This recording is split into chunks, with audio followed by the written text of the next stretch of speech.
প্রিয় বন্ধুরা, আশা করছি সকলে ভালো আছেন। অ্যাডমিশন নেওয়ার ব্যাপারে প্রত্যেকেই খুবই দীর্ঘ অপেক্ষায় রয়েছেন যে কবে থেকে আপনাদের অ্যাডমিশন শুরু হবে।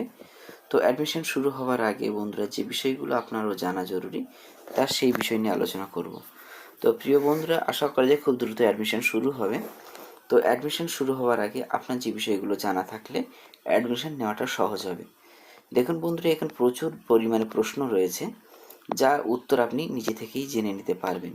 সেই প্রশ্নগুলোর উত্তর আপনি জানার জন্যে দেখুন এই হোম পেজে আসার পরে FAQ আমি একটু বড় করে দেখাচ্ছি বা একটু মার্ক করে দেখাই, যাতে করে আপনার বুঝতে সুবিধা হয়।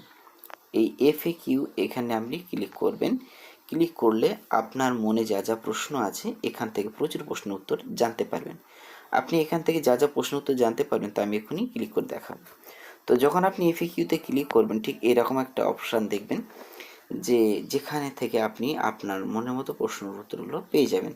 তো প্রথমে প্রশ্নগুলোর উত্তর আমি পড়ছি না, যা আপনাদের এখন প্রয়োজন বা প্রযোজ্য হবে সেইগুলো না আমি আপনাদের সঙ্গে আলোচনা করব। তো ফ্রেন্ডস, আপনি যদি মনে করেন যে প্রশ্নগুলোর উত্তর জানা জরুরি, তা আপনি জেনে নিতে পারেন।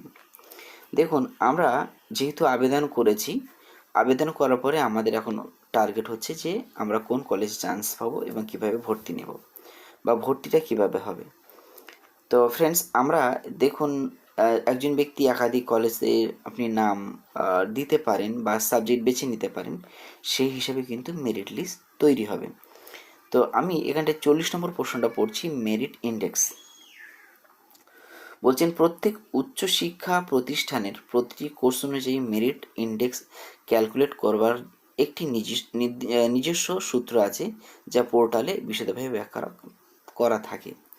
অর্থাৎ ওখানে আপনি যে নাম্বার পাবেন সেই নাম্বার হিসেবে আপনার নাম আসবে এবং যে কলেজে নাম আসবে সেই কলেজের পাশে অ্যাডমিশন নাও বা টেক অ্যাডমিশন অথবা টেক অ্যাকশন এই নামে অপশানটা থাকবে, অর্থাৎ সেই কলেজে আপনি ভর্তি হতে পারবেন। দেখুন, আমরা 42 নম্বর প্রশ্নে এখন উত্তর জানব। 42 নম্বরটা জানার আগে 41 নম্বর প্রশ্নের উত্তরটা একটু আপনাদের সঙ্গে আলোচনা করি। দেখুন, বলছে আবেদনকারী কিভাবে জানতে পারবে যে একটি বিশেষ কলেজে বা কোন একটি কোর্সে মেরিট ইন্ডেক্সে কিভাবে ক্যালকুলেট করা হয়।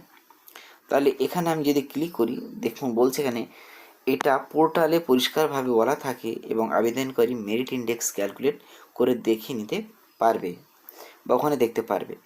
এখন মেরিট লিস্ট কীভাবে তৈরি হয় দেখুন, বলছেন প্রতিটি কলেজ, অর্থাৎ 42 নম্বর প্রশ্ন, প্রতিটি কলেজের প্রতি কোর্সের মেরিট লিস্ট থাকে, অর্থাৎ নাম্বার হিসেবে এবং ওই কলেজের কখানা সিট রয়েছে সেই হিসাবে কিন্তু মেরিট লিস্ট তৈরি হবে এবং সেই হিসেবে আপনি সেই কলেজে চান্স পাবেন তাদের সিট সংখ্যা এবং আপনার নাম্বারের আনুপাতিক হারের ভিত্তিতে বা নাম্বারের ভিত্তিতে। দেখুন, দুজন আবেদনকারী মেরিট ইন্ডেক্স অভিন্ন হলে তখন কি হবে, সেক্ষেত্রে বলছেন এক্ষেত্রে কলেজ কিংবা উচ্চশিক্ষা প্রতিষ্ঠান নিজস্ব টাই ব্রেকিং রুল প্রয়োগ করবে, অর্থাৎ সেখানে আপনার চান্স দেওয়ার ব্যাপারে সুযোগ দেবেন, যেটাকে আমরা মব আপ রাউন্ড বলবো বা সেকেন্ড রাউন্ড বা আপগ্রেড রাউন্ড বলবো, সেই অপশনগুলো তারা অন করবে। অর্থাৎ আপনি চাইলে সেই ভর্তিটাকে স্টে করতে পারেন এবং পরবর্তী স্টেপে যাওয়ার জন্য আপগ্রেড করার অপশনটা বেছে নিতে পারেন। তো ফ্রেন্ডস, আমরা এতগুলো বিষয় জানলাম। এবারে ব্যাপারটা হচ্ছে আপনারা ভর্তিটা কিভাবে নেবেন। খুবই ইজি ব্যাপার। আপনি এই সাইটে আসার পরে স্টুডেন্ট লগ ইনে আসবেন, এটা আমরা ক্রস করে দেব বা ক্লোজ করব। এখানে আপনার ইউজার আইডি পাসওয়ার্ডটা দেবেন, দিয়ে লগ ইন করবেন এবং যে কলেজগুলোতে নাম আসবে সেই কলেজের পাশে লেখা থাকবে অ্যাডমিশন নাও বা টেক অ্যাডমিশন।